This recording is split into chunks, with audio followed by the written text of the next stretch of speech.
नमस्कार दोस्तों, स्वागत है आप सभी का एचपी एग्जाम फेयर्स में। आज हम HP high court process server का ऑल हिमाचल मॉक टेस्ट 2 करने वाले हैं। इससे पहले हम मॉक टेस्ट 1 कंडक्ट कर चुके हैं, तो अगर आपने वो वीडियो नहीं देखी होगी तो डिस्क्रिप्शन में आपको लिंक मिल जाएगा, उस वीडियो को जरूर देखना। आज तो हम मॉक टेस्ट 2 करेंगे। तो पैटर्न कैसे रहने वाला है, 50 क्वेश्चन आएंगे। जैसे आपके 18 दिसंबर को एग्जाम होने वाला है, उसमें कितने 50 क्वेश्चन आएंगे और 1 घंटे का आपको टाइम मिलेगा। और एक तरीके से तो मैं बोलूँ कि अंधेरे में तीर मारने वाली बात है, क्योंकि सब्जेक्ट बहुत सारे हैं। Himachal GK, India GK, Hindi, English, math, reasoning, और जो क्वेश्चन है वो लिमिटेड है, कितने 50। तो हमें पता नहीं किस सब्जेक्ट से कितने क्वेश्चन आएंगे, कौन से टॉपिक को वो सिलेक्ट करेंगे। बस एक चीज़ पता है कि पेपर का जो लेवल है वो ईजी रहने वाला है। तो पेपर ईजी आएगा, मगर जो सिलेबस है बहुत ही वास्ट है। चलिए हमारा फर्स्ट क्वेश्चन करते हैं। Markanda fair is celebrated in which district of HP. और जो ये पीडीएफ रहेगी मैं डिस्क्रिप्शन में डाल दूंगा। पहले इस मॉक टेस्ट को खुद अटेम्प्ट करना, उसी के बाद इस वीडियो को देखना। इस वीडियो में तो मैं आपके साथ सारे आंसर डिस्कस करने वाला हूँ। तो फर्स्ट क्वेश्चन है, Markanda fair is celebrated in which district of HP. तो कह रहा है मार्कंडा मेला हिमाचल प्रदेश के किस जिले में मनाया जाता है। ऑप्शन देख लेते हैं, बिलासपुर, हमीरपुर, ऊना, कांगड़ा। तो बताइए जो मार्कंडा मेला है ये हिमाचल प्रदेश के किस जिले में मनाया जाता है। बिलासपुर, हमीरपुर, ऊना या कांगड़ा। फर्स्ट का जो राइट आंसर है वो है बिलासपुर। ठीक है, मार्कंडा जो मेला है ये बिलासपुर में मनाया जाता है। एक मार्कंडा रिवर भी है, वो कहाँ पर है, वो सिरमौर में, जो सुकेती फॉसिल पार्क है सिरमौर में, उसके साइड से बहती है। तो आपको उसमें कंफ्यूज नहीं हो रहा है, जो मार्कंडा रिवर है वो कहाँ है, सिरमौर में। और मार्कंडा फेयर कहाँ मनाते हैं, जो मार्कंडा मेला है ये बिलासपुर में मनाते हैं। ऑप्शन ए इसका राइट आंसर है। सेकंड देखते हैं, विच of the following peaks is not located in Lahaul Spiti district of HP. तो कह रहा है निम्नलिखित में से कौन सा शिखर हिमाचल प्रदेश के लाहौल स्पीति जिले में स्थित नहीं है। तो बताइए कौन सी पीक है जो लाहौल स्पीति में नहीं है। मनीरैंग नहीं है, मुकरबह नहीं है, गेफांगो नहीं है या सिकरबह नहीं है। तो सेकंड का राइट आंसर क्या होगा, मनीरैंग, मुकरबह, गुफांगो या सिकरबह। तो सेकंड का जो राइट आंसर है वो है मनीरैंग। आपने सुनी भी होगी, मनीरैंग का है ये किन्नौर डिस्ट्रिक्ट में, ना कि लाहौल स्पीति में। तो सेकंड का जो राइट आंसर है वो मनीरैंग। मनीरैंग लाहौल स्पीति में नहीं है, किन्नौर में है। चलिए नेक्स्ट क्वेश्चन देखते हैं। थर्ड है, कुंजुम पास कनेक्ट्स लाहौल विद। तो जो कुंजुम दर्रा है वो लाहौल को किस से जोड़ता है, आपको बताना है। पांगी से जोड़ता है, कुल्लू से जोड़ता है, स्पीति से जोड़ता है या नन ऑफ दिस। तो थर्ड का राइट आंसर क्या होगा। थर्ड का जो राइट आंसर है, कुंजुम पास लाहौल को किससे जोड़ता है, स्पीति से जोड़ता है। ठीक है, कुंजुम पास का ही लाहौल स्पीति में ही है और ये लाहौल को स्पीति से जोड़ता है। थर्ड का जो राइट आंसर है वो option C, Spiti. Fourth question देखते हैं, which river in HP is fed by the glaciers Bara Bangal. तो कह रहे हैं हिमाचल प्रदेश की कौन सी नदी को बड़ा बंगाल हिमनद से पानी मिलता है। तो जो कौन सी रिवर है आपको बताना है, जो बड़ा बंगाल ग्लेशियर है उसे पानी देता है। सतलुज को पानी देता है, ब्यास को, चिनाब को या नन ऑफ दिस को। तो फोर्थ का राइट आंसर क्या होगा। फोर्थ का जो राइट आंसर है वो है नन ऑफ दिस, क्योंकि जो बड़ा बंगाल है वो किसको पानी देता है, वो रावी नदी को पानी देता है। मगर रावी तो ऑप्शन में है ही नहीं, तो हम कौन सा ऑप्शन सिलेक्ट करेंगे, नन ऑफ दिस। डी इसका राइट आंसर है। बड़ा बंगाल किसको, रावी को पानी देता है। फिफ्थ है, Gayatri temple is located at which place in HP. तो कह रहा है गायत्री मंदिर हिमाचल प्रदेश के किस स्थान पर स्थित है। आपको जगह बतानी है, रामपुर में है, सुजानपुर में है, कंडा घाट में है, रेणुका में है। तो गायत्री टेम्पल कहाँ पर है। फिफ्थ का जो राइट आंसर है वो क्या है, वो है रेणुका। ठीक है, रेणुका में है गायत्री टेम्पल। और रेणुका कहाँ है, ये सिरमौर में पड़ता है। तो गायत्री टेम्पल का है रेणुका में, और इसका जो राइट आंसर है ऑप्शन डी, रेणुका। चलिए सिक्स्थ क्वेश्चन देखते हैं, Narsinga Tibba lies in which district of HP. तो क्या है, नरसिंगा टिब्बा हिमाचल प्रदेश के किस जिले में स्थित है। ऑप्शन देख लेते हैं, ऑप्शन हमें क्या क्या दे रखे हैं, चंबा, कुल्लू, शिमला, मंडी। तो बताइए नरसिंह टिब्बा कहाँ पर है, चंबा, कुल्लू, शिमला, मंडी। सिक्स्थ का जो राइट आंसर है वो क्या है, वो है चंबा। ठीक है, नरसिंह टिब्बा कहाँ पड़ता है, ये चंबा डिस्ट्रिक्ट में पड़ता है। नेक्स्ट देखते हैं, और एक चीज़ और मैं आपको बताता हूँ, जो आपकी जॉब रहने वाली है प्रोसेस सर्वर की, अगर आप एक बार लग जाते हैं, अराउंड 100 पोस्ट है, तो आपको जॉब प्रोफाइल भी बता देता हूँ कि जॉब में आपको क्या करना होता है। एक तरह से आपको पुलिस वाली ड्रेस ही पहननी होती है। जो प्रोसेस सर्वर रहते हैं उनकी जो ड्रेस रहती है वो पुलिस की तरह ही रहती है। अगर दूर से कोई देखेगा तो बोलेगा पुलिस वाले ही हैं, मगर उनका जो काम होता है वो थोड़ा अलग होता है। जैसे उन्हें जज के साथ रहना होता है, जो फाइल्स होती है उन्हें मेंटेन करना होता है। जैसे ही कोई केसेस चलते हैं, जैसे कोई सुनवाई चल रही है तो वहाँ पर फाइल देना जजेस को, कभी किसी की बेल हो जाती है तो आपको जेल भी आना पड़ेगा, जो ऑर्डर्स हैं उनको लेके। तो इस तरह का कुछ काम रहता है उसमें प्रोसेस सर्वर में। और आपकी ड्रेस कैसी होती है, थोड़ी पुलिस की तरह ही होती है, मतलब खाकी आपको पहननी होती है। तो जॉब ठीक है, 10 से 5 की जो है वो ड्यूटी है। तो आपका एक तरह से ऑफिस वर्क ही समझ सकते हो कि 10 से 5 आपको काम करना है, रात में कोई आपका काम नहीं होगा। तो अच्छी जॉब है, बस थोड़ा सैलरी का इशू है, सैलरी कम है क्योंकि फोर्थ क्लास में आती है। तो आप जब पक्के हो जाओगे तो शायद 18 कर 1000 आपकी सैलरी हो जाएगी, और हर साल बढ़ती रहेगी, 1000 1500 ऐसे बढ़ती है। ठीक है, तो सैलरी थोड़ी कम है क्योंकि फोर्थ क्लास में आती है। अब हम चलिए क्वेश्चन कंटिन्यू करते हैं। सेवंथ है, the original name of Sanjay विद्युत योजना वॉज। तो जो संजय विद्युत योजना है उसका मूल नाम क्या था? Baba hydel project, Rohtang hydel project, Karcham Wangtoo या नाथपा जागटी? तो बताइए। संजय विद्युत योजना है जो एशिया की सबसे लार्जेस्ट अंडरग्राउंड हेडल प्रोजेक्ट भी था, भूमिगत सबसे बड़ी परियोजना थी। तो बताइए इसका ओरिजिनल नाम क्या था? तो सेवंथ का जो राइट आंसर है वो है भाभा हाइड्रो प्रोजेक्ट, ठीक है, हाइड्रो प्रोजेक्ट है भाभा, ठीक है। तो संजय विद्युत योजना का जो ओरिजिनल नाम था वो भाभा हाइडल प्रोजेक्ट था, क्योंकि जो ये डैम बना था, ये परियोजना बनी थी, किस में बनी थी? ये भाभा रिवर्स में बनी थी। तो इसका तब ओरिजिनल नाम क्या रखा था? भाभा हाइडल प्रोजेक्ट, बाद में चेंज करके संजय विद्युत योजना रख दिया। तो सेवंथ का जो राइट आंसर है वो है ऑप्शन ए। एट्थ देखते हैं, there is an ancient rock cut temple at. तो पूछ रहा है कहाँ पर एक एंशिएंट रॉक कट टेम्पल है हिमाचल प्रदेश में? तो बताइए कहाँ पर है? हमीरपुर में है, मसरूर में है, निर्मल में है, काजा में है? तो एट्थ का तो सिंपल सा आंसर है, इसका जो आंसर है वो क्या है? वो है मसरूर, ठीक है। मसरूर में क्या है? एंशिएंट रॉक कट टेम्पल है, मसरूर का कांगड़ा में पड़ता है। तो इसका जो राइट आंसर है ऑप्शन बी, मसरूर। चलिए अगला देखते हैं हम। नाइन्थ है, which Muslim ruler invaded Kangra and plundered its temple in 1009 AD? तो कह रहा है किस मुस्लिम शासक ने 1009 ईस्वी में कांगड़ा पर आक्रमण किया और इसके मंदिरों को लूटा? तो बताइए कौन सा मुस्लिम शासक था जिसने 1009 AD में कांगड़ा पे हमला किया और यहाँ के मंदिरों को लूटा था? मोहम्मद गौरी, नादिर शाह, महमूद गजनवी या नन ऑफ दीस? तो नाइन्थ का जो राइट आंसर है, बहुत ही ईजी क्वेश्चन है, वो क्या है? इसका जो राइट आंसर है वो है महमूद गजनवी, ठीक है। महमूद गजनवी था, इसने 1009 ईस्वी में कांगड़ा पे हमला किया और यहाँ के मंदिरों को लूटा था। तो जो पेपर का लेवल है वो मैं आपको ऑलरेडी बता चुका हूँ, ईजी रहेगा, जो इनका पैटर्न रहता है वो ईजी ही रहता है। 10th क्वेश्चन है, Raja Durga Singh was the last ruler of which of the following princely state of HP? तो जो ये राजा दुर्गा सिंह है, ये किस रियासत के लास्ट राजा थे? आपसे सिंपली यही पूछ रहा है। वो शहर के लास्ट राजा थे, बगाड़ के थे, धामी के थे या सिरमौर के? तो बताइए 10th का राइट आंसर क्या है? 10th का जो राइट आंसर है वो है बगाड़, ठीक है। बगाड़ रियासत के लास्ट राजा थे, कौन थे? राजा दुर्गा सिंह, बगाड़ रियासत इसका राइट आंसर होगा। चलिए हम नेक्स्ट क्वेश्चन देखते हैं। 11th है, the prestigious Abel prize is associated with the field of. तो कह रहा है जो एबल प्राइज है ये किस क्षेत्र से जुड़ा हुआ है, आपको ये बताना है।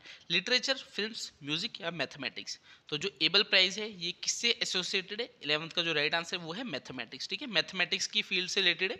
एबल प्राइज किस फील्ड में जाता है? मैथमेटिक्स की फील्ड में दिया जाता है। 11th का जो राइट आंसर है ऑप्शन डी, मैथमेटिक्स। 12th है, what is the ratio and width of national flag of India? तो जो भारत का राष्ट्रीय ध्वज है उसकी लंबाई और चौड़ाई पूछ रहा है, अनुपात पूछ रहा है उसका। तो 3:2 है, 4:3 है, 2:1 है या 5:4 है?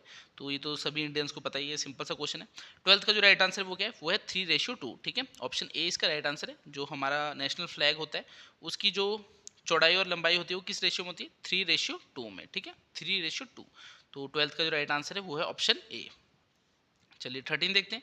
The earth rotates on its axis from. तो जो अर्थ है हमारा वो अपनी एक्सिस पे रोटेट किस डायरेक्शन में करता है? ईस्ट टू वेस्ट करता है, वेस्ट टू ईस्ट करता है, नॉर्थ टू साउथ करता है या साउथ टू नॉर्थ करता है? तो 13 का जो राइट आंसर है वो क्या है? वो है option B, east to west, ठीक है। ईस्ट टू वेस्ट रोटेट करता है, ठीक है। जो अर्थ है हमारा वो ईस्ट टू वेस्ट रोटेट करता है। 13 का जो राइट आंसर है ऑप्शन बी, ठीक है, वेस्ट टू ईस्ट, सॉरी जल्दी जल्दी में मैंने उल्टा बोल दिया, वेस्ट टू ईस्ट रोटेट करता है। 13 का जो राइट आंसर है option B, west to east. 14th है, in the era of Ashoka the records were kept in which of the following language? तो कह रहा है अशोक के काल में अभिलेख निम्नलिखित में से किस भाषा में रखे जाते थे? तो जो अशोक थे उनके टाइम पे प्राकृत लैंग्वेज में रखे जाते थे जो अभिलेख थे, पाली में, खरोष्टी में या संस्कृत में? तो बताइए 14th का राइट आंसर क्या होगा? 14th का जो राइट आंसर है वो है ऑप्शन ए, ठीक है। प्राकृत जो लैंग्वेज थी उसमें जो है रिकॉर्ड्स रखे जाते थे अशोक के टाइम पे। ऑप्शन ए इसका राइट आंसर है। फिर है 15, in which year was the first rail line open in India? तो भारत में पहली रेल लाइन किस वर्ष खोली गई थी? तो लॉर्ड डलहौजी थे उस समय, तो उस समय खोली गई थी। वो ईयर कौन सा था? 1853, 1870, 1875 या 1862? तो 15 का जो राइट आंसर है वो ऑप्शन ए, 1853 में जो इंडिया था उसमें पहली रेल लाइन ओपन की गई थी। उस समय लॉर्ड डलहौजी होते थे, तो ये तो सिंपल सा आपको पता ही होगा। 15 का राइट आंसर ऑप्शन ए। चलिए अगला देखते हैं। The product formed by the action of microbes on the dead plant part is. तो क्वेश्चन में सिंपली क्या कहना चाहता है, जो माइक्रोब्स होते हैं वो डेड प्लांट के साथ मिलके क्या बनाते हैं? सैंड बनाते हैं, कोल एंड नेचुरल गैस, पेट्रोलियम बनाते हैं, ह्यूमस बनाते हैं, मशरूम बनाते हैं? तो 16 का जो राइट आंसर है वो क्या है? वो है ह्यूमस, ठीक है। ह्यूमस बनाते हैं जो माइक्रोब्स होते हैं, उनका जब एक्शन होता है डेड प्लांट में तो ह्यूमस बनती है। 17 क्वेश्चन है, which factor is not responsible for deficiency of water? तो जल की कमी के लिए कौन सा कारक उत्तरदायी नहीं है, आपको ये बताना है। Industrialisation, increasing population, bad management of water resource या एक्सेस रेनफॉल। तो इसका जो राइट आंसर होगा 17 का वो क्या होगा, वो है ऑप्शन डी एक्सेस रेनफॉल। ठीक है, डेफिशिएंसी ऑफ वाटर यानी कमी, वाटर की कमी किसकी वजह से नहीं होती, तो अगर रेनफॉल ज़्यादा हो रहा है तो इस वजह से जो पानी है उसकी कमी थोड़ी होगी, तो डी इसका राइट आंसर है। ठीक है, ये रिस्पॉन्सिबल नहीं है एक्सेस रेनफॉल। चलिए अगला देखते हैं। Which one of the following ecosystems covers the largest area of the earth surface. तो कौन सा इकोसिस्टम है जो सबसे ज़्यादा अर्थ का सरफेस कवर करता है, आपको सिंपली ये पूछ रहा है। डेजर्ट इकोसिस्टम, मरीन इकोसिस्टम, या ग्रासलैंड या माउंटेन। तो जो अर्थ है उसमें सबसे ज़्यादा आप देखोगे तो क्या है, वो पानी है, तो वो कौन सा, इसका जो राइट आंसर है वो है मरीन इकोसिस्टम। ठीक है, सबसे ज़्यादा पानी आपको देखने को मिलेगा, ज़मीन तो कम है, तो 18 का जो राइट आंसर है वो है मरीन इकोसिस्टम। तो सबसे बड़ा इकोसिस्टम अर्थ में कौन सा है, वो है मरीन इकोसिस्टम। चलिए अगला देखते हैं। 19th है, विच of the following crop is of kharif season. कह रहे निम्नलिखित में से कौन सी फसल खारिफ मौसम की है। तो आपको बताना है खारिफ मौसम की कौन सी फसल है। सोयाबीन है, लिनसीड है, मस्टर्ड है या लिनलिन है। तो बताइए खारिफ सीजन की कौन सी है। 19th का जो राइट आंसर है वो है सोयाबीन। ठीक है, सोयाबीन कौन से सीजन की है, खारिफ सीजन की है। अगर मैं आपको और एग्जांपल दूं, जैसे राइस है, कॉफ़ी है, रबड़ है, टी है, कॉटन है, मेज़ है, जिसे आप मक्का भी बोलते हो, तो वो सब कौन सी है, खारिफ सीजन की क्रॉप्स है। तो 19th का जो राइट आंसर है वो है सोयाबीन। चलिए अगला देखते हैं हम। 20 है, the only state which produce saffron in India is. तो भारत में केसर का उत्पादन करने वाला एकमात्र राज्य कौन सा है। तो हिमाचल प्रदेश है, मेघालय है, जम्मू कश्मीर है या सिक्किम है। 20 का जो राइट आंसर है वो है जम्मू कश्मीर। तो जम्मू कश्मीर एकमात्र स्टेट है इंडिया की जहाँ पर सेफ्रॉन यानी केसर होती है। 20 का जो राइट आंसर है ऑप्शन सी। चलिए 21 देखते हैं। The body temperature of a normal human being is. तो एक सामान्य मनुष्य के शरीर का तापमान होता है, कितना होता है भाई, 95.6 होता है, 99.2 होता है, 98.4 होता है या 100 डिग्री फ़ारेनहाइट होता है। तो बताइए 21 का जो राइट आंसर है वो क्या है, वो है 98.4 फ़ारेनहाइट। 21 का जो राइट आंसर है वो है ऑप्शन सी 98.4 फ़ारेनहाइट। अगर आप हिमाचल प्रदेश में किसी भी एग्ज़ाम की तैयारी कर रहे हैं तो हमारे टेलीग्राम चैनल का लिंक डिस्क्रिप्शन में दिया है, उसे ज़रूर ज्वाइन कर लेना। मैं ऐसे मॉक टेस्ट डालता रहता हूँ और फ्री स्टडी मटेरियल डालने की भी कोशिश करता हूँ। और जो भी एग्ज़ाम की अपडेट्स आती है, जैसे कोई भी न्यू रिक्रूटमेंट आती है हिमाचल प्रदेश की, तो आपको उसकी डिटेल्स हमारे टेलीग्राम चैनल पे मिल जाएगी। तो अगर आप तैयारी कर रहे हो तो टेलीग्राम चैनल को जरूर ज्वाइन करना, डिस्क्रिप्शन में आपको लिंक दिया हुआ है। ऑलरेडी 13-14 हज़ार मेंबर्स जुड़ चुके हैं, तो जल्दी जल्दी ज्वाइन कीजिए और थोड़ा सा फ़ायदा उठाइए अपनी प्रिपरेशन का। 22 है, मिल्क शुगर इज। तो दूध चीनी क्या है, तो मिल्क शुगर क्या है, सुक्रोज है, फ्रक्टोज है, ग्लूकोज है, लैक्टोज है। तो मिल्क शुगर क्या है, 22 का जो राइट आंसर है वो है ऑप्शन डी लैक्टोज। ठीक है, लैक्टोज क्यों है, क्योंकि जो लैक्टोज होती है वो फाउंड होती है मिल्क में। ठीक है, तो इसलिए उसे मिल्क शुगर भी कहा जाता है। तो मिल्क में क्या मिलती है, लैक्टोज मिलती है, जिसे मिल्क शुगर भी कहा जाता है। तो इसमें तो उल्टा बोला है कि मिल्क शुगर किसे कहते हैं, तो वो लैक्टोज को कहते हैं। ऑप्शन डी इसका राइट आंसर है। चलिए नेक्स्ट देखते हैं 23 है, डायलिसिस इज एसोसिएटेड विथ। तो जो ये डायलिसिस है ये किससे संबंधित है, लिवर से, स्प्लीन से, किडनी से या स्टमक से। तो बताइए डायलिसिस किससे संबंधित है, बहुत ही इजी सा आंसर है। 23 का जो राइट आंसर है वो ऑप्शन सी किडनी। ठीक है, किडनी से रिलेटेड है डायलिसिस। चलिए नेक्स्ट देखते हैं। Glass is best described as. तो ग्लास को सबसे अच्छी तरह से कैसे वर्णित किया जा सकता है, लिक्विड बोल सकते हैं, सॉलिड बोल सकते हैं, सुपर कूल्ड लिक्विड बोल सकते हैं या कोलॉइड बोल सकते हैं। तो 24 का जो राइट आंसर है वो है option C super cooled liquid. ठीक है, ग्लास को बेस्ट कैसे डिस्क्राइब किया जा सकता है, सुपर कूल्ड लिक्विड बोला जा सकता है। 24 का जो राइट आंसर है वो है ऑप्शन सी। 25 है, what is absolute zero temperature. तो परम शून्य तापमान कौन सा होता है, आपको ये बताना है। एब्सोल्यूट जीरो टेम्परेचर कौन सा होता है, -250.75 degree Celsius, -273.15 degree Celsius, 0 degree Celsius, -240.35 degree Celsius. तो 25 का जो राइट आंसर है वो क्या है, वो है ऑप्शन बी -273.15 डिग्री सेल्सियस। ठीक है, जो एब्सोल्यूट जीरो टेम्परेचर होता है वो कौन सा होता है, -273.15 डिग्री सेल्सियस। 25 का जो राइट आंसर है वो है ऑप्शन बी।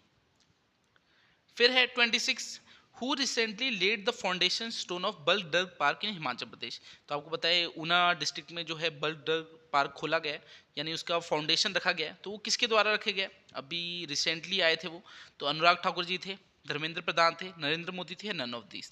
तो 26 का जो राइट आंसर है वो है नरेंद्र मोदी जी। ठीक है, जो हमारे हॉनरेबल प्राइम मिनिस्टर है वो आए थे ऊना में और उन्होंने ही इसका फाउंडेशन स्टोन रखा था बल्क ड्रग पार्क का। ठीक है, बल्क ड्रग पार्क है उसका फाउंडेशन स्टोन रखा था हिमाचल प्रदेश में नरेंद्र मोदी जी ने। चलिए नेक्स्ट देखते हैं। Who has been appointed as the chief of staff committee following the demise of general Bipin Rawat. तो जो हमारे CDS थे उनकी दुखद मृत्यु हो गई थी एक हेलीकॉप्टर क्रैश में। तो उनका नाम क्या था? जनरल बिपिन रावत। तो उनकी जगह जो चीफ ऑफ स्टाफ कमेटी के हेड बने हैं वो कौन बने, चीफ बने वो कौन है? एम नरवाने हैं, करमबीर सिंह है, आर.के. सिंह भदौरिया है या विजय कुमार सिंह है? तो बताइए 27 का जो राइट आंसर है। तो 27 का जो राइट आंसर है वो क्या है? वो है ऑप्शन ए एम नरवाने। ठीक है, एम नरवाने ये क्या है? ये चीफ ऑफ स्टाफ कमेटी बने हैं। ठीक है, appointed as chief of staff committee. जो सीडीएस हम बोलते थे, चीफ ऑफ डिफेंस स्टाफ, तो पहले सबसे पहले तो जनरल बिपिन रावत थे, अब कौन बने? एम नरवाने। तो ये जो सबसे सीनियर मोस्ट होते हैं आर्मी के, वही इस पोजीशन में जाते हैं। तो एम नरवाने थे पहले, ये आर्मी के चीफ थे, उसके बाद यहाँ पर गए। तो 27 का जो राइट आंसर है वो है ऑप्शन ए। चलिए नेक्स्ट देखते हैं। 28 है, नाविक and equivalent of global positioning system was developed by which country? तो जैसे हम जीपीएस यूज़ करते हैं, कार्स में यूज़ करते हैं, मोबाइल में भी यूज़ कर लेते हैं, तो एक नाविक करके भी है, वैसे ही वो किस कंट्री ने डेवलप की है? यूएसए ने की है, इंडिया ने की है, चाइना ने की है या ऑस्ट्रेलिया ने की है? तो बताइए कौन सी कंट्री ने है ये जो है डेवलप की है? तो इसका जो राइट आंसर है वो ऑप्शन बी इंडिया। ठीक है, इंडिया ने नाविक करके डेवलप की है, जैसे जीपीएस होती है वैसे इंडिया ने अपनी है लॉन्च की है, उसका नाम क्या है? नाविक। ठीक है, तो इसका जो right answer option B India. 29 है, Astana is the new capital of which country? तो जो अस्ताना है ये किस कंट्री की नई कैपिटल है? Turkmenistan, Kazakhstan, Afghanistan, Uzbekistan. तो 29 का जो राइट आंसर है वो क्या है? वो है ऑप्शन बी कजाकिस्तान। ठीक है, कजाकिस्तान की नई कैपिटल क्या है? वो है अस्ताना। ऑप्शन बी इसका राइट आंसर है। अस्ताना किसकी नई कैपिटल है? कजाकिस्तान की है। चलिए 30 देखते हैं। What is the world Olympic day celebrated across the world? ठीक है, जो वर्ल्ड ओलंपिक डे है ये कब सेलिब्रेट किया जाता है विश्व भर में? विश्व ओलंपिक दिवस कब मनाया जाता है? जून 21 को मनाया जाता है, जून 22 को, जून 23 को या जून 24? तो कब मनाया जाता है वर्ल्ड ओलंपिक डे? 30 का जो राइट आंसर है वो क्या है? ऑप्शन सी जून 23 के। ठीक है, जून 23 को मनाया जाता है वर्ल्ड ओलंपिक डे। 30 का जो राइट आंसर है वो है ऑप्शन सी। चलिए नेक्स्ट देखते हैं अब हिंदी के कुछ क्वेश्चन आके। व्याकुल का संधि विच्छेद होता है, तो आपको व्याकुल का संधि विच्छेद बताना है। व्या प्लस कुल होगा, वी प्लस आकुल होगा, व्या प्लस आकुल होगा, विया प्लस आकुल होगा। तो 31 का राइट आंसर क्या होगा? इसका जो राइट आंसर है वो ऑप्शन बी वी प्लस आकुल। ठीक है, व्याकुल का क्या होगा? वी प्लस आकुल। 31 का जो राइट आंसर है वो है ऑप्शन बी। चलिए नेक्स्ट देखते हैं। निम्न में से कौन सा वाक्य शुद्ध है? तो हमें बताना है इनमें से कौन सा वाक्य शुद्ध है। उसके लिए हमें चारों वाक्य पढ़ने पड़ेंगे। शत्रुओं ने हथियार रख दिए, शत्रुओं ने हथियार फेंक दिए, शत्रुओं ने हथियार डाल दिए, शत्रुओं ने हथियार तोड़ दिए। तो बताइए कौन सा शुद्ध होगा? 32 का जो राइट आंसर है वो है ऑप्शन सी। ठीक है, शत्रुओं ने हथियार डाल दिए। तो थर्ड इसका राइट आंसर है, शत्रुओं ने हथियार डाल दिए। 33 देखते हैं। सुंदर शब्द के लिए उपयुक्त भाववाचक संज्ञा है। तो सुंदर के लिए आपको बतानी है भाववाचक संज्ञा कौन सी होगी। सुंदरतम होगी, सौंदर्य होगी, सौंदर्यता होगी या सौंदर्यताई होगी? तो बताइए 33 का राइट आंसर। तो पढ़ने से ही पता लग रहा है इसका जो राइट आंसर है ऑप्शन बी, ठीक है, सौंदर्य। तो भाववाचक संज्ञा क्या होगी सुंदर की? वो है सौंदर्य। एक चीज़ और मैं बता देता हूँ, अगर आप हिमाचल प्रदेश में किसी भी गवर्नमेंट एग्जाम की तैयारी कर रहे हैं, चाहे JOIT हो, क्लर्क हो, पुलिस कांस्टेबल हो, सब इंस्पेक्टर हो, टैट हो, तो हम सभी एग्जाम की तैयारी कराते हैं और हमारी एक मिनिमम फीस है 2000 रुपीज़ और आपको लाइफ टाइम कोचिंग दी जाएगी। तो कोई भी स्टूडेंट अगर इंटरेस्टेड होगा तो 2000 रुपीज़ मिनिमम फीस है। 5 से 6 घंटे डेली लाइव क्लासेस होती है और लाइव क्लासेस आपको डेली रिकॉर्डेड भी मिलेगी। हर एक एग्जाम की टेस्ट सीरीज मिलेगी, प्रीवियस ईयर पेपर मिलेगा, सारा स्टडी मटेरियल रहेगा। तो डिस्क्रिप्शन में डिटेल्स दी हुई है, वहाँ मेरा व्हाट्सएप नंबर है और व्हाट्सएप लिंक भी दिया, आप मुझे व्हाट्सएप करके डिटेल्स ले सकते हो अगर आपको ज्वाइन करने में इंटरेस्टेड होंगे। तो वैसे तो बहुत सारे स्टूडेंट्स की हमने हेल्प की है सिलेक्शंस देने में। तो जो मैंने आपको अभी डिटेल बताई कि हाँ प्रोसेस सर्वर की जॉब कैसी होती है, तो ये हमारे स्टूडेंट ने हमें बताया, मैंने उसी से पूछा था कि हाँ जॉब कैसी होती है, तो उसने एक्सप्लेन किया था कि जॉब में क्या क्या काम रहता है। तो अगर आप भी अपनी तैयारी बहुत बेहतर करना चाहते हैं तो डिस्क्रिप्शन में ज़रूर मुझे व्हाट्सएप कीजिएगा। 34 देखते हैं। तलवार की धार पर चलने का अर्थ है। तो तलवार की धार पर चलने का अर्थ क्या है? आसान काम करना, मुश्किल काम करना, युद्ध में जाना या लड़ाई करना? तो बताइए 34 का जो राइट आंसर है वो है ऑप्शन बी मुश्किल काम करना। ठीक है, तलवार की धार पर चलने का अर्थ है मुश्किल काम करना। 35 है। अंश शब्द का पर्यायवाची कौन सा है? तो जो अंश है इसका पर्यायवाची कौन सा है? भाग है, हिस्सा है, अवयव है या यह सभी है? तो इसका जो राइट आंसर है वो है ये सभी। ठीक है, सभी इसके पर्यायवाची है, भाग भी, हिस्सा भी और अवयव भी। ठीक है, 35 का जो राइट आंसर है ऑप्शन डी। 36 है select the word with correct spelling for filling the blanks in the given sentence. तो आपको करेक्ट स्पेलिंग बतानी जो यहाँ पर फिल द ब्लैंक्स दे रखा है इसमें फिल करने के लिए। तो Smiley can speak English well even though it is not her mother tongue. तो मदर टंग की स्पेलिंग क्या होगी तो आपको ये बताना है। मैं सिंपली आपको आंसर बताता हूँ। 36 का जो राइट आंसर है वो ऑप्शन बी, ठीक है, मदर टंग। तो मदर की स्पेलिंग तो सबको आती है, टंग की ये होती है TONGUE। तो बी का जो राइट आंसर है वो है मदर टंग। 36 का राइट आंसर ऑप्शन बी है। 37 है select the word which correct spelling for filling the blanks in the given sentence. तो इसमें भी आपको करेक्ट स्पेलिंग बतानी है। He is a deputy commissioner. तो डिप्टी कमिश्नर की स्पेलिंग क्या होती है? अब देखो डिप्टी की स्पेलिंग ये तो होती नहीं, तो इसे काट दो, ABC में से होगा। अब कमिश्नर की स्पेलिंग क्या होती है? तो यहाँ देखिए COMMISSIONE, ये ठीक लग रही है। यहाँ पर COMMIS एक एस नहीं है तो ये भी कट होगी। यहाँ पर COMMISSS है तो ये भी कट होगी। तो इसका जो राइट आंसर है वो है ऑप्शन ए, ठीक है। डिप्टी कमिश्नर की स्पेलिंग ये होती है। 37 का जो राइट आंसर है वो है ऑप्शन ए। चलिए नेक्स्ट देखते हैं। One should always respect. तो one should always respect one's neighbours, one neighbour, one's neighbour या वंस नेबर। तो नेबर की तो स्पेलिंग गलत है, ये ऑप्शन आपका कट जाएगा। तो 38 का राइट आंसर क्या है? वो है ऑप्शन ए, ठीक है, वंस नेबर्स। तो 38 का जो राइट आंसर है वो है option A, one's neighbours. Mark the part of the given sentence on your answer sheet in which there is an error. तो आपको एरर बताना है। सेंटेंस आपको ये बता रखा है, इसको पढ़ लेते हैं। My pen is superior than yours. तो इसमें आपको बताना है कि किस पार्ट में एरर है। My pen is superior than yours, is superior than yours, no error. तो बताइए। तो इसका जो राइट आंसर है वो क्या होगा? जो 39 क्वेश्चन इसका राइट आंसर है वो है सी, ठीक है। देन यूअर्स नहीं होगा, इसमें क्या आएगा? टू यूअर्स, ठीक है। तो सुपीरियर के साथ टू का यूज होता है, तो my pen is superior to yours. तो सी इसका राइट आंसर है। तो चलिए अगला देखते हैं हम। 40 क्वेश्चन है, इसमें भी आपको एरर बताना है। Distribute this mangoes between all the boys. तो distribute this mangoes between all the boys है, तो इसमें एरर क्या होगा? Distribute this mangoes between. Between कब होता है? जब दो बंदों के बीच में आप कुछ डिस्ट्रीब्यूट कर रहे हो। मगर यहाँ ऑल द बॉयज है, मतलब दो से ज़्यादा है, तो यहाँ क्या आएगा? अमंग, ठीक है, अमंग आएगा। तो इसका राइट आंसर है ऑप्शन बी। बी जो पार्ट है इसमें एरर है, ठीक है, ऑल द बॉयज और नो एरर। तो बी है इसमें, यहाँ पर आएगा distribute this mangoes among all the boys, तो ये नहीं आएगा बिटवीन। तो 40 का जो राइट आंसर वो है ऑप्शन बी। चलिए अब हम देखते हैं मैथ्स की क्वेश्चन। 41 है अ cube has a volume of 1331 centimetre cube, area of its one phase. तो सबसे पहले मैं आपको थोड़ा डायग्राम बता देता हूँ इसमें। ये मान लीजिए क्यूब है, तो इसका जो वॉल्यूम है वो कितना बता रखा है? वो बताया 1331 सेंटीमीटर क्यूब। तो क्यूब का जो वॉल्यूम होता है उसका फॉर्मूला क्या होता है? ए क्यूब, ठीक है, ए क्यूब लिख लो। जो एक साइड है हम उसे ए मान लेते हैं, तो ए क्यूब इजगल टू 1331। अब इससे अगर आप ए की वैल्यू निकालोगे, यहाँ पर 3 है तो यहाँ पर √3 कर दो, तो आप जब निकालोगे ए की आएगी 11, ठीक है, ए की वैल्यू 11 आई। फेस की बतानी है, तो एक साइड ए है दूसरी भी ए होगी, तो ए का स्क्वायर, ठीक है, एक फेस की वैल्यू निकालने के लिए ए का स्क्वायर करना है आपको। तो 11 का स्क्वायर कितना होता है? वो होता है 121। इसका जो आंसर है वो है 121 सेंटीमीटर स्क्वायर। तो ऑप्शन बी इसका राइट आंसर है। चलिए नेक्स्ट देखते हैं। If sides of a triangle are 5 centimetre, 12 centimetre, 13 centimetre, then the area of a triangle will be. तो क्वेश्चन में हमें क्या बोल रहा है? साइड्स बता रखी है एक ट्राइंगल की। तो क्या क्या साइड है? 5 है, 12 है, 13 है। तो अगर आप पाइथागोरस थ्योरम लगाओगे तो आपको पता लग जाएगा ये राइट एंगल ट्राइंगल है। ये आपकी 5 है, ये 12 है, ये 13 है, ठीक है। तो पाइथागोरस थ्योरम से आपको पता लग जाएगा। अब आपको इसकी एरिया निकालना है, तो एरिया के लिए क्या करना होगा? Half into base into height, ठीक है, बेस इंटू हाइट करना है आपको।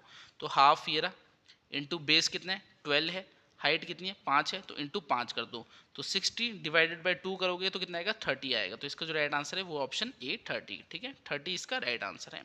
चलिए नेक्स्ट करते हैं। 43 है इफ 2x माइनस ब्रैकेट में x प्लस 3 दिया है इक्वल टू 5 है, तो x की वैल्यू बतानी है। तो सिंपली सॉल्व करना है। 2x है, यहाँ पर आप ब्रैकेट ओपन करोगे, -x हो जाएगा, -3 हो जाएगा, और आपका इक्वल टू के उस तरफ है 5। तो 2x माइनस एक्स कितना हुआ? x ही बचा।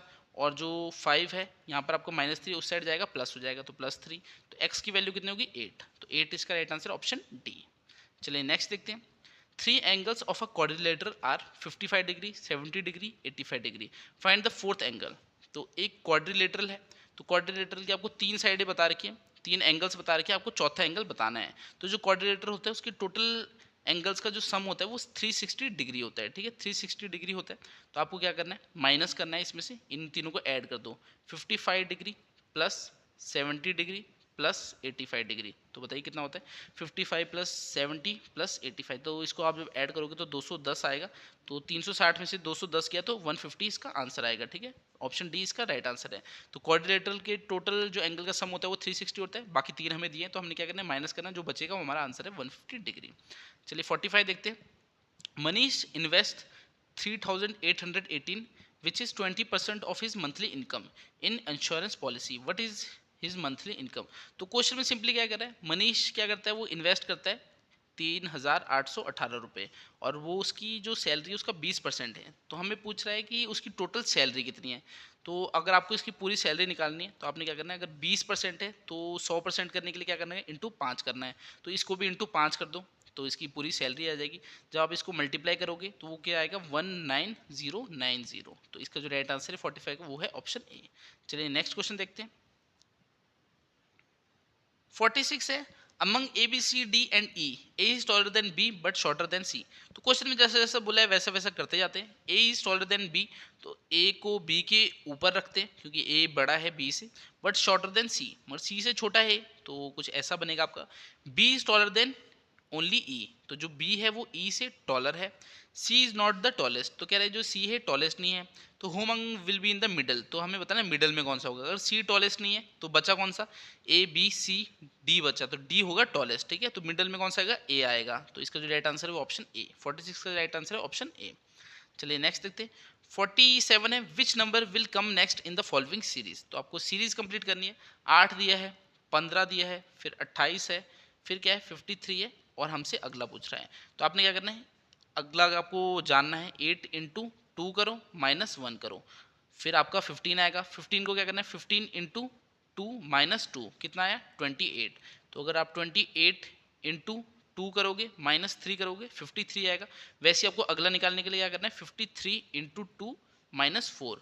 तो 53 इंटू 2 कितना होता है 106। 106 में से जब 4 माइनस करोगे तो 102 इसका आंसर आएगा। ठीक है, तो आपने क्या करना है 8 को 2 से मल्टीप्लाई करना है, फिर माइनस 1 करना है, 15 आ जाएगा। 15 को 2 से इंटू करना है, माइनस 2 करना है, 28 आएगा। 28 को 2 से इंटू करना है, माइनस 3 करना है, 53 आएगा। 53 को इंटू 2 करना है, माइनस 4 करना है, तो आपका आंसर आ जाएगा। तो ऐसी कुछ सीरीज इसमें बन रही है। चलिए 48 देखते हैं। A is brother of B, C is the sister of B, how is B related to A. तो रिलेशन बताना है आपको, रिलेशन बताते हैं इसमें क्या रिलेशन बनेगा। जैसा जैसा क्वेश्चन बोला है वैसे भी बनाते जाते हैं। A is brother of B, तो इनके बीच में रिलेशन है ए और बी के बीच में। ये क्या है, ये इसका ब्रदर है। ठीक है, ब्रो लिख देता हूँ यहाँ पर, ब्रदर है। फिर कह रहा है C is sister of B, तो जो सी है ये बी की सिस्टर है, तो यहाँ सिस लिख लेते हैं। तो पूछ रहा है how is B related to A, तो बी का एक साथ रिलेशन क्या है, मगर बी का तो हमें जेंडर ही नहीं पता, तो हम कैसे रिलेशन बता सकते हैं। ब्रदर भी हो सकता है, सिस्टर भी हो सकता है, इन दोनों में से एक ही होगा, ये तो हमें पता है। मगर ब्रदर और सिस्टर में से कुछ एक होगा, तो डाटा इन एडुकेट इसका राइट आंसर होगा क्योंकि पूरा डाटा हमें दे नहीं रखा। 49 है, which position is 14 from upwards in a class of 43 students, what will be his position from downwards. तो क्वेश्चन में क्या कह रहा है, एक विजय है, उसकी जो पोजीशन है क्लास में वो ऊपर से कितनी, ऊपर से है 14। ठीक है, ऊपर से 14 है। टोटल स्टूडेंट्स कितने 43 है। तो आपको बता रहे हैं नीचे से जब आप देखोगे तो जो विजय है उसकी पोजीशन क्या होगी। तो इस केस में क्या करना था, जो टोटल स्टूडेंट्स होते हैं उसमें से जो ऊपर से पोजीशन होती है उसमें माइनस कर दो 14 और प्लस 1 कर दो, आपका आंसर आ जाएगा। तो 43 में से 14 गया, प्लस 1 करोगे तो कितना आएगा 30, इसका राइट आंसर है ऑप्शन सी, इसका राइट आंसर है 49 का। चलिए नेक्स्ट क्वेश्चन देखते हैं, ये हमारा लास्ट क्वेश्चन है। I am facing east, I turn 100 degree in clockwise direction and then 145 degree in the anti-clockwise direction. Which direction am I facing now? तो इसमें आपको बताना है कि एक पर्सन है, ठीक है, आपकी नॉर्थ ईस्ट वेस्ट लिख लेते हैं। तो जो उसकी पोजीशन है वो ईस्ट को है, ठीक है, फेस कहाँ को है, ईस्ट को है। तो वो 100 डिग्री क्लॉकवाइज जाएगा और 145 डिग्री एंटी क्लॉकवाइज जाएगा। तो इस केस में क्या करना होता है, आपको वो जो बड़ा होता है उसमें से छोटा माइनस कर दो। तो 145 में से आप जब 100 माइनस करोगे तो कितना बचेगा 45 डिग्री बचेगा। और जो बड़ी वाली के साथ डायरेक्शन लिखी होगी, जैसे 145 डिग्री के साथ लिखा है एंटी क्लॉकवाइज, तो एंटी क्लॉकवाइज उसको चला दो। तो एंटी क्लॉकवाइज किस साइड हुआ, इस साइड को हुआ। तो अभी ये ईस्ट को देख रहा है, एंटी क्लॉकवाइज 45 डिग्री इधर को होगा। ठीक है, तो इसकी जो डायरेक्शन है वो नॉर्थ ईस्ट डायरेक्शन में है। इसका जो राइट आंसर है option B, north east direction. तो आज के हमारे 50 क्वेश्चन इतने ही थे। अगर आपको ये वीडियो पसंद आए तो चैनल को सब्सक्राइब कर दो और नीचे टेलीग्राम चैनल का लिंक दिया है उसे ज्वाइन कर लो। अगर आगे हम और भी मॉक टेस्ट कंडक्ट करेंगे तो आपको वहाँ पर उसकी डिटेल्स मिल जाएगी। बाकी मैं आपसे अगले क्लास में मिलता हूँ, तब तक के लिए शब्बा खैर, थैंक यू।